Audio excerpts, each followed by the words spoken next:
ሰላም ሰላም እንዴት ናችሁ? ሙሴ ነኝ። ዛሬም በሌላ ርዕስ በሌላ ጉዳይ ተገናኝተናል። ይህ ጉዳይ ለሀገር የሚጠቅም የሀገርን ዕጣ ፈንታ የሚወስን ስለ ሀገር የሚያውጠነጥን የኢትዮጵያ ቁመና ምንድን ነው፣ ኢትዮጵያ ያለችበት ሁናቴ ምንድን ነው የሚለውን በስፋት የምንመለከትበት ቻናላችን ነው። ሰብስክራይብ እያደረጋችሁ ላይክ እያደረጋችሁ ይህንን ቪዲዮ ይህንን ቁም ነገር ሀሳብ መመልከት ማዳመጥ የምትችሉ ስለሆነ ሰብስክራይብ ላይክ ወይም ሼር እያደረጋችሁ ይህንን ሀሳብ እንድትከታተሉ።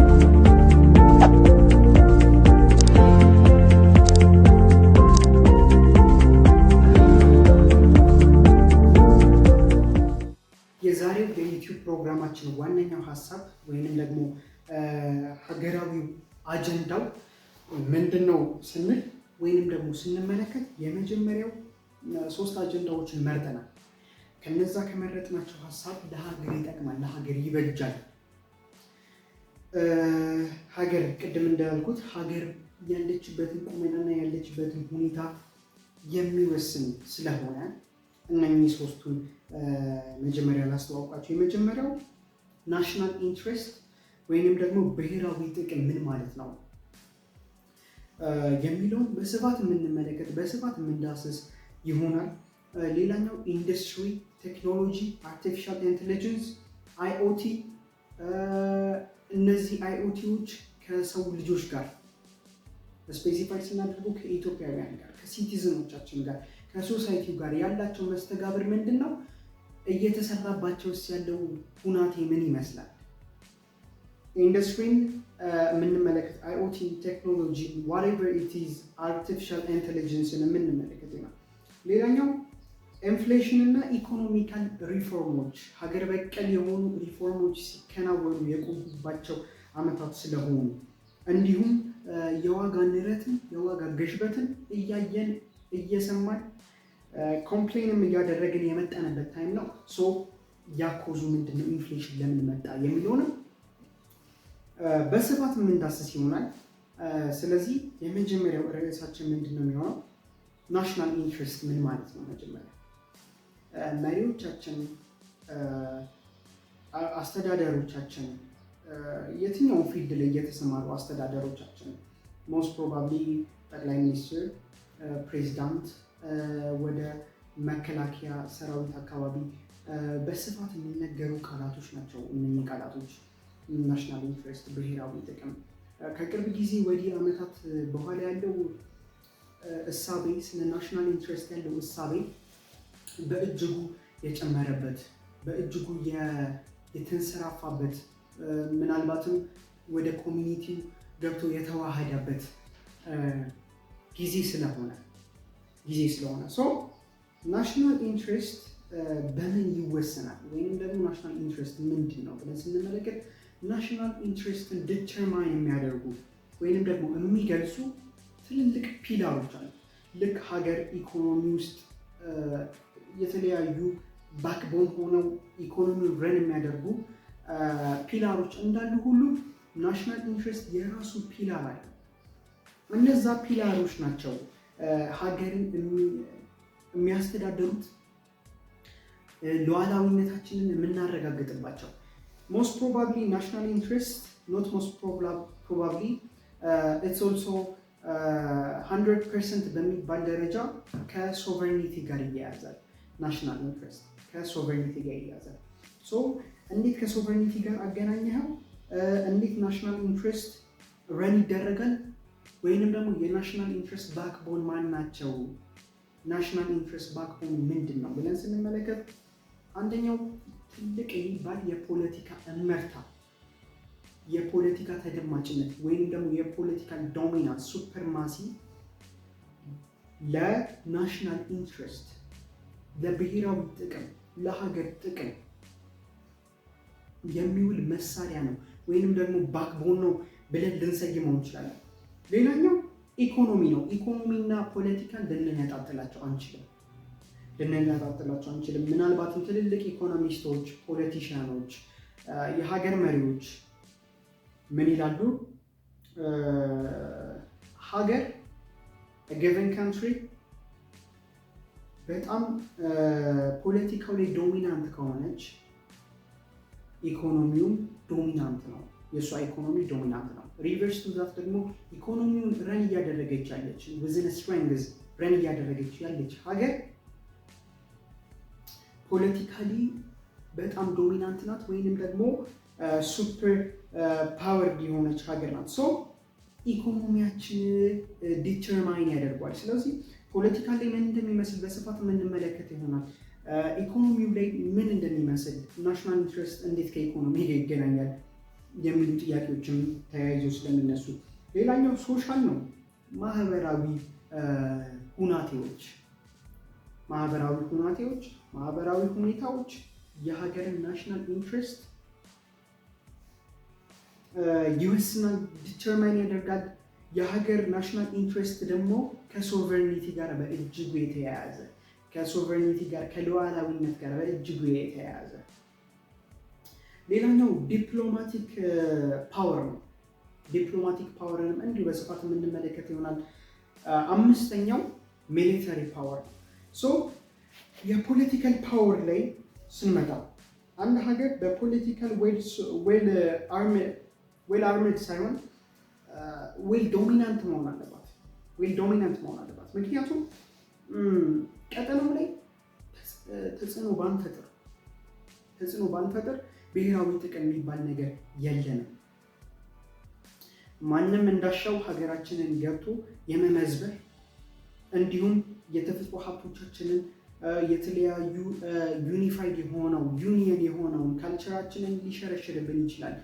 ይህ የሚሆነው ፖለቲካሊ ምንም አይነት ዶሚናንት ወይም ስትሬንግ የሌለው ከሆነ፣ ሀገራችን ውስጥ የተዋቀሩ ውቅሮች፣ የተዋቀሩ ሲስተሞች ስትሬንግስ ከሌላቸው፣ እነዛ ውቅሮች በፖለቲካል የተቃኙ ከሆኑ፣ እነሱ ድክመት የሚታይባቸው ከሆነ ናሽናል ኢንትረስቶቻችንን ዝቅ እያደረጉ ይመጣብናል። እንደ ሀገር ሊኖረን የሚገቡ ነገሮች፣ እንደ ሀገር ልንጠይቃቸው የሚገቡ ነገሮች፣ ለምሳሌ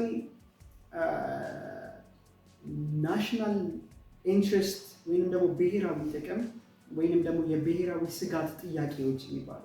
እነዚያ የብሔራዊ ስጋት ጥያቄዎች ከሆኑት ነገሮች አንደኛው ኢትዮጵያ ሰሞኑን ስታነሳው የነበረው የባህር በር ወይንም ደግሞ የቀይ ባህር ይገባኛል ጥያቄ። ሶ እነዚህ ሀገራችን ውስጥ ይሄ ጥያቄ ልንጠይቅ የቻልነው ሀገራችን ውስጥ የተዋቀረው ጠንካራ የሆነ የፖለቲካ ሲስተም ሲኖር፣ ጠንካራ የሚባል የፖለቲካል ኦርጋናይዜሽን ሲኖር፣ በትልቅና በብቃት አመራር የታጀበ ወይም የተቃኘ ሲሆን፣ እነኚህ በቀጠናው ላይ ያለንን ዶሚናንት፣ በቀጠናው ላይ ያለንን ተደማጭነት ለስጋታችን፣ ለብሔራዊ ጥቅም ስጋታችን የምናነሳቸው ጥያቄዎች እንዲሁ በከንቱ የማይቀሩ ዋላ ደር ብለው ደግሞ የሚሳኩ ይሆናል። ግን ያ የሚሆነው ጠንካራ ውቅር ሲኖረን፣ ጠንካራ ውቅር ብቻ ሳይሆን ዩኒፋይድ የሆነ ዩኒየን የሆነ ካልቸር፣ ዩኒየን የሆነ የሚያግባባ ነገር ሲኖረን ነው። ሌላኛው ሶቨርኒቲ ብያቸዋለሁ። ሶቨርኒቲ ሉዓላዊነት፣ ሁልጊዜ ሉዓላዊነት ሲባል ከቦርደር ጋር ከተለያዩ የቴሪቶሪ ኤክስፓንሽን ጋር ወይንም ደግሞ የቴሪቶሪያል ዴማርኬሽኖች ጋር በፍጹም ልናያይዘው አይገባም። ከዚህ ቀደምም ተናገሩ ያለው ስሩ ጄኔሬሽን ኢት ቢኬም ዳይናሚክ ሶቨርኒቲ ኢትስ ቢኬም ዳይናሚክስ ቢኮዝ በምን ልንወስነው እንችላለን? በዲጂታል ዘርፍ ልንወስነው እንችላለን። በኋላ መተን የምንዳስስበት ስለሆነ ፖለቲካሊ ዌል ሶቨርናይዝድ ካልሆንን፣ እንደ ቀደሙ ተደማጭነት ወይም ዶሚናንት ካልሆነን ሶቨርኒቲያችንን ሉዓላዊነታችንን አስከብረናል ብለን ባክዋርድ ቲንኪንግ እያሰብን የምንዘልቅ ሀገር ከሆንን እዚች ጋር ጠንቀቅ ብለን ልናስብ ይገባል። ሌላኛው ኢኮኖሚ ነው። ኢኮኖሚን እንዴት እንወስነዋለን?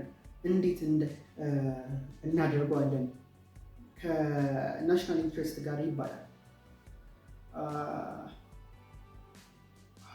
ዓለም ላይ በጣም ብዙ ሀያላን ሀገራቶች በጣም ብዙ ሺህ ሳይሆኑ ብዙ ሺህ ነገሮችን ረን የሚያደርጉ እነዚህ ሀያላን ሀገራቶች ቅድም የጠቀስኩት ለናሽናል ኢንትረስት ባክቦን የሆኑ ወይንም ደግሞ ለናሽናል ኢንትረስት ፒላር የሆኑ ነገሮችን ሳይተገብሩ አንዷን ብቻ ቢተገብሩ፣ ለምሳሌ ፖለቲካሊ ዶሚናንት ባይሆኑ፣ ሶሻሊ ዶሚናንት ባይሆኑ፣ ዲፕሎማቲክ እና ሚሊተሪያቸው ላይ ዊክ ቢሆኑ፣ ኢኮኖሚያቸውን ከያዙ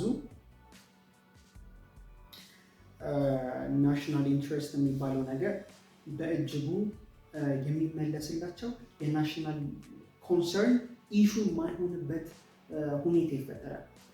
ይህ የሚሆነው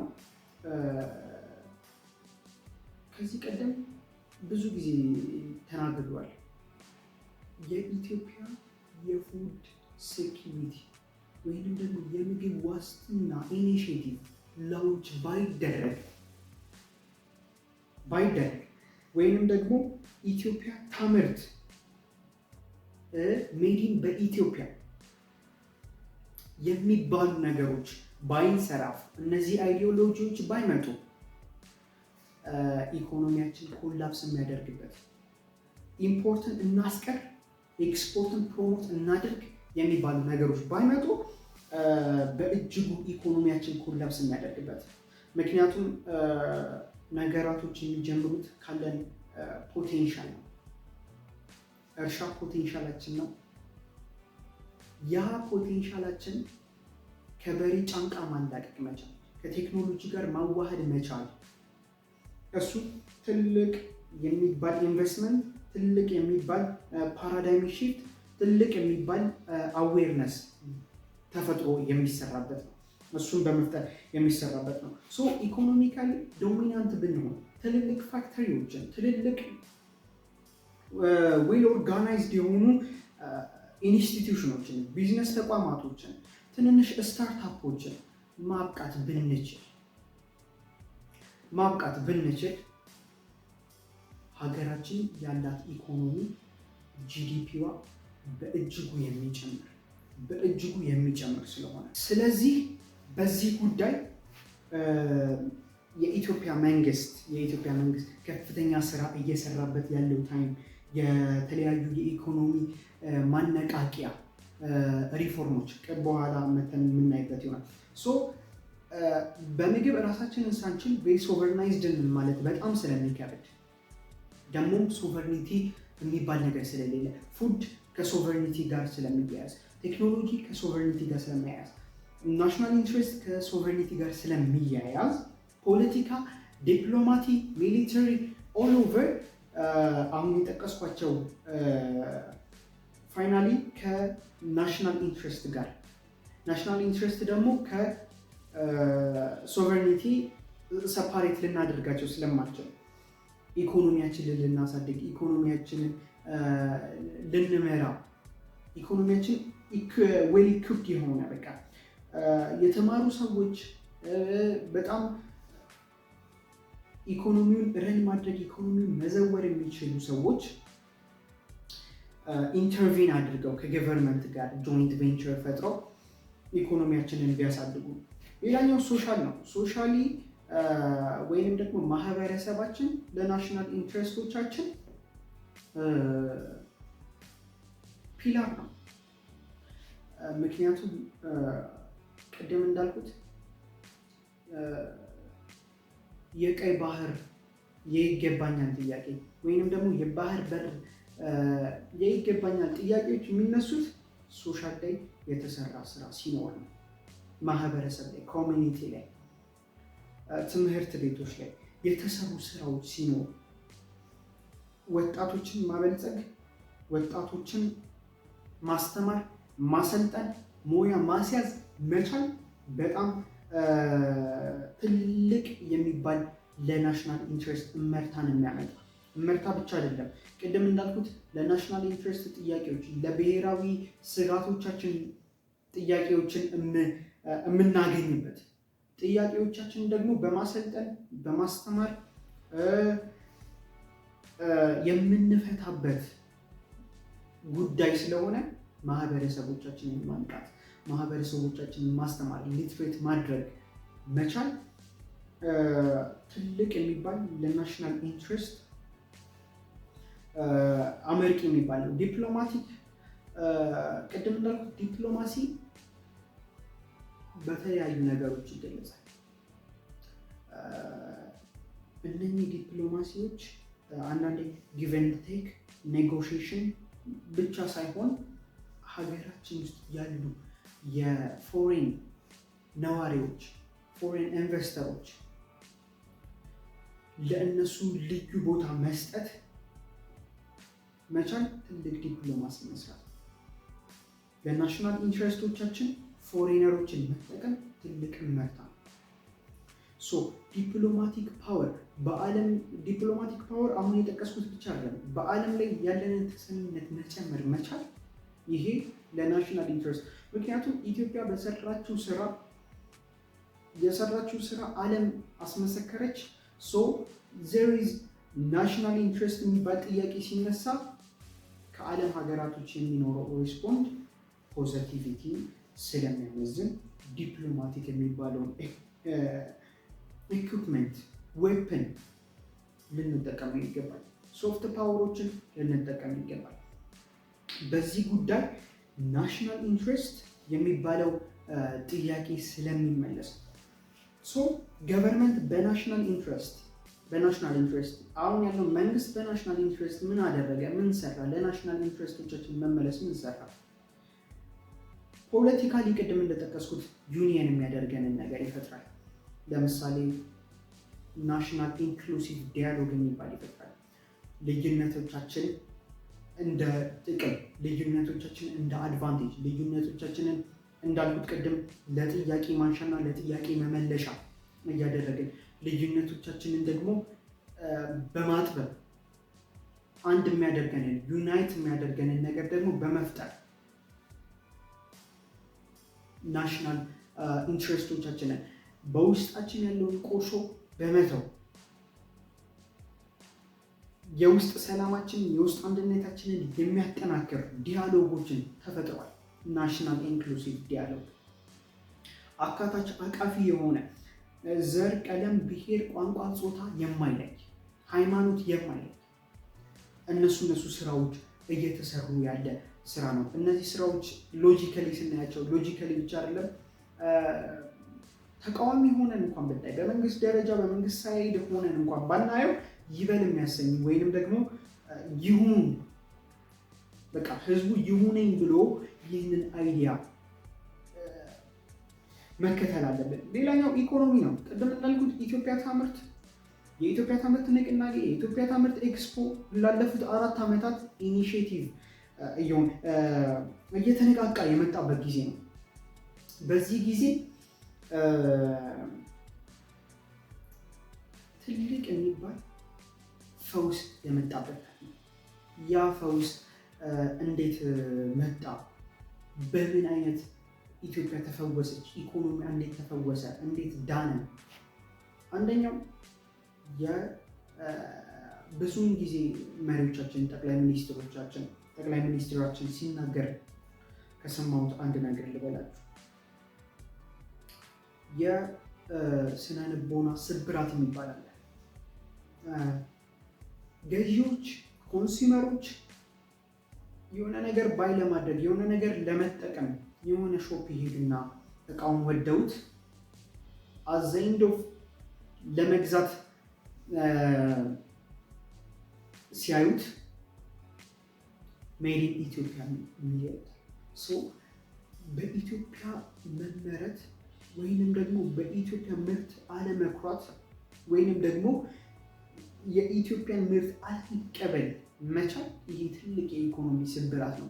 ኢትዮጵያ አትችልም፣ ኢትዮጵያ አታመርትም፣ ኢትዮጵያ ከሌሎች አምራች ሀገራቶች ጋር መወዳደር አትችልም፣ በቃ የኢትዮጵያ አቅም እስከዚህም ድረስ ነው ብለው የደመደሙ ማህበረሰቦችን ሺፍት የሚያመጣ የአስተሳሰብ ለውጥን የሚያመጣ የኢትዮጵያ ታምርት ንቅናቄ ነው። የስነ ልቦና ስብራቶቻችንን የሚጠግን የሚፈውስ ንቅናቄ ስለሆነ ነው። ኢኮኖሚያችን እንዴት ዳነ? እንዴት ተፈወሰ?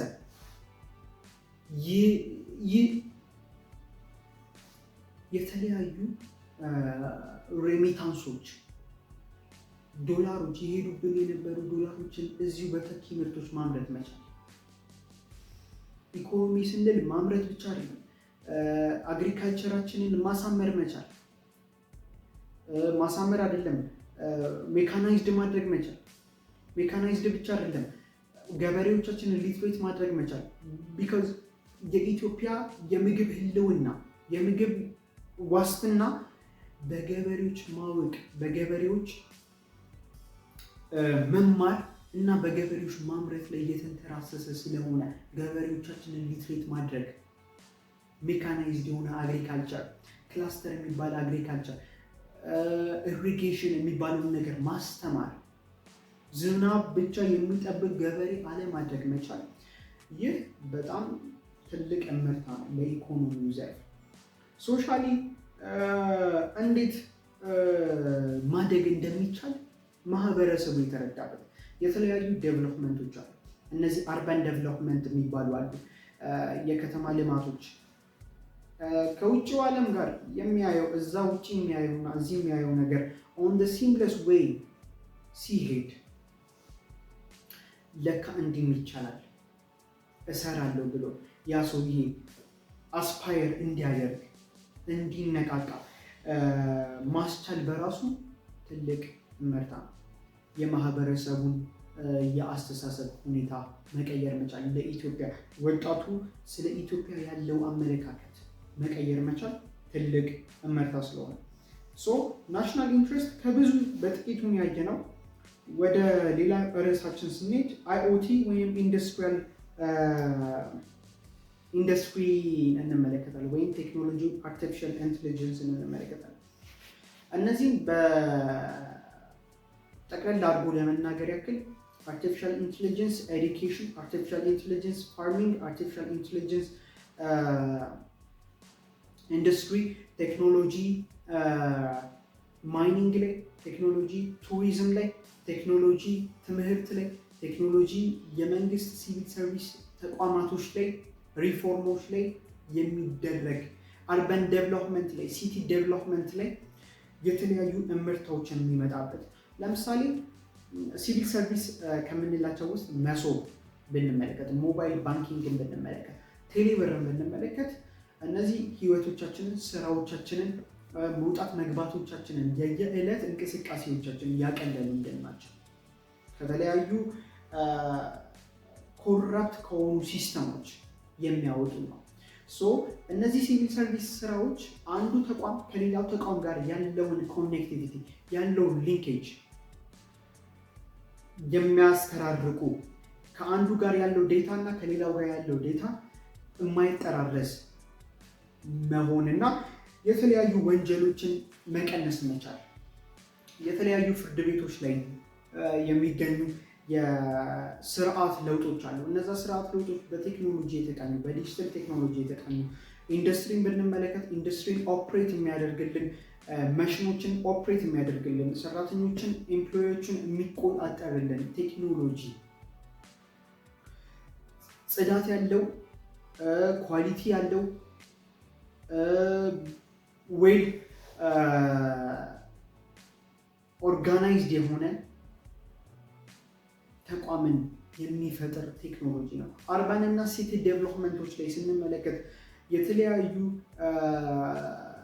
ፖሎችን ብንመለከት፣ ስማርት ፖሎችን፣ ካሜራዎችን ብንመለከት አሁን እነዚህ ስንጠቅሳቸው ስንናገራቸው ቀለል ያለ ነገር ሊሆን ይችላል፣ ግን የሚታደጉልን ነገሮች አሉ። ትራፊክ ላይቶች ከተለያዩ የትራፊክ ጃሞችን የሚቀንሱ፣ ሰው እንደፈለገ ወጥቶ የሚገባበትን ከተማ መፍጠር የሚቻለው አሁን በምንላቸው የከተማ ካሜራ ሊሆን ይችላል፣ ስማርት ፖሎች ሊሆኑ ይችላሉ። እነዚህ እንደ ቀላል የምናያቸው ነገር ግን ህይወትን የሚያቀሉ፣ ነገር ግን ከተሜነትና ክትመትን የሚያወዳጁ ወይም ደግሞ አፕግሬድ የሚያደርጉ አፕስኬል የሚያደርጉ ነገሮች ስለሆኑ ኢንዱስትሪ አይኦቲ የየዕለት እንቅስቃሴዎቻችን የየዕለት ተግባሮቻችን ስለሆኑ እነዚህም ብናልፋቸውም ምንም ችግር የለውም። ሌላኛው ኢንፍሌሽን እና ኢኮኖሚካል ሪፎርሞች ናቸው። ኢንፍሌሽኑን እንተውና ኢኮኖሚካል ሪፎርሙ እንዴት ለምን መጣ? ኢኮኖሚ ምክንያቱም በኢንፍሌሽን ምክንያት ነው ኢኮኖሚካል ሪፎርም የሚመጣው። እነዚህ የሀገር በቀል ኢኮኖሚ ማሻሻያ ማክሮ ኢኮኖሚክ ሪፎርሞችን ብንመለከት ከዚህ ቀደም ከ9 እና 10 ዓመታት በፊት የኢትዮጵያ መንግስታቶች ከፍተኛ የሚባል ብድር ይበደራል። ክሬዲቶች ይኖራሉ፣ ሎዋኖች ይኖራሉ፣ ትልልቅ ዴብቶች ይኖራሉ። እነዛ ዴብቶች ከናሽናል ባንክ፣ ከኮሜርሽል ባንክ፣ ከፕራይቬት ሊሆን ይችላል፣ ገቨርንመንታል ባንኮች ሊሆን ይችላሉ። የኢትዮጵያ መንግስት ይበደራል። ያ የተበደረውን ብድር ኢንቨስትመንት ላይ ያውለዋል። ያ ኢንቨስትመንት ሪተርን ሊያደርግ የተገባው የወጣበትን መዋለ ነዋይ ፍሰትን መመለስ የተገባው ህዝብን ሊጠቅም የተገባው ሀገርን ሊጠቅም የተገባው ሆኖ ነው ኢንቨስት የሚደረገው።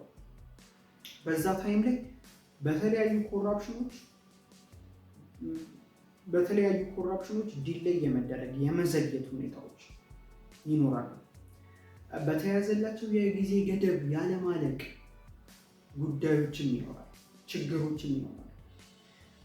ይሁንና እነዚህም ማነቆች ተቋቁሞ ያ ኢንዱስትሪ ወይንም ደግሞ ያ ፕሮጀክት ቢመረቅ ወደ ስራ ቢገባ ኢንቨስትመንቱን የሚመልስበት ጊዜ በጣም ሩቅ ስለሆነ ሰራተኞቻቸውን መክፈል በቅጡ የማይችሉ ስለሆኑ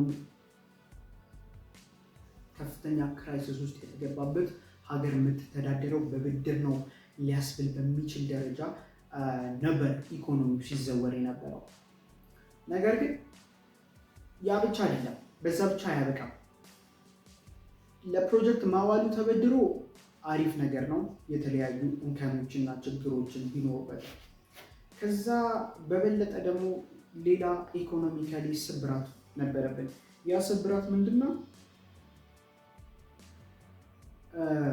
ሴፍቲኔት የሚባል ፕሮግራም ነበር። የፖፑሌሽኑ ሩብ የሚባለው ፐርሰንት በሴፍቲኔት ፕሮግራም ህይወታቸውን የሚመሩ ዜጎች ነበሩ። እነኚህ ዜጎች ቅርብ ጊዜ ወደ 3 ሚሊዮን ወደ 4 ሚሊዮን የወረደበት ታይም ነበር። በብድር የምትተዳደር ሀገር ሩብ የሚባለው ፖፑሌሽኗ የሴፍቲኔት ተጠቃሚ የሆነችን ሀገር ወደ ሪፎርም ለማምጣት ወደ ትክክለኛው ኢኮኖሚ መስመር ውስጥ ለማስገባት የተፈጠሩ ክራይሲሶች ናቸው፣ የተፈጠሩ ቀውሶች፣ የተፈጠሩ ቻሌንጆች ናቸው። ኮሜርሻል ሎን ተሰርዞ የተለያዩ የዕዳ ሽግሽጎች ተካተው በመንግስት ኢንቨስትመንት፣ በመንግስት ሰብሲዳይዝ፣ በጆይንት ቬንቸሮች ትልልቅ የሚባሉ የቢዝነስ ተቋማቶች ኢንተርናሽናል የቢዝነስ ተቋማቶች ጋር በመፈራረም ትልልቅ የሚባሉ ስራዎች እየተሰሩ ያለበት ታይም ነው እየተሰራ ያለበት ታይም ነው። ቅድም እንዳልኳችሁ ሴፍቲኔት ከሩብ ፐርሰንት ወደ 3% አስቡት። እንግዲህ ከ3% ማለት ከፖፑሌሽናችን 3% 4 ሚሊዮን ህዝብ ነው የሚተዳደረው ብንል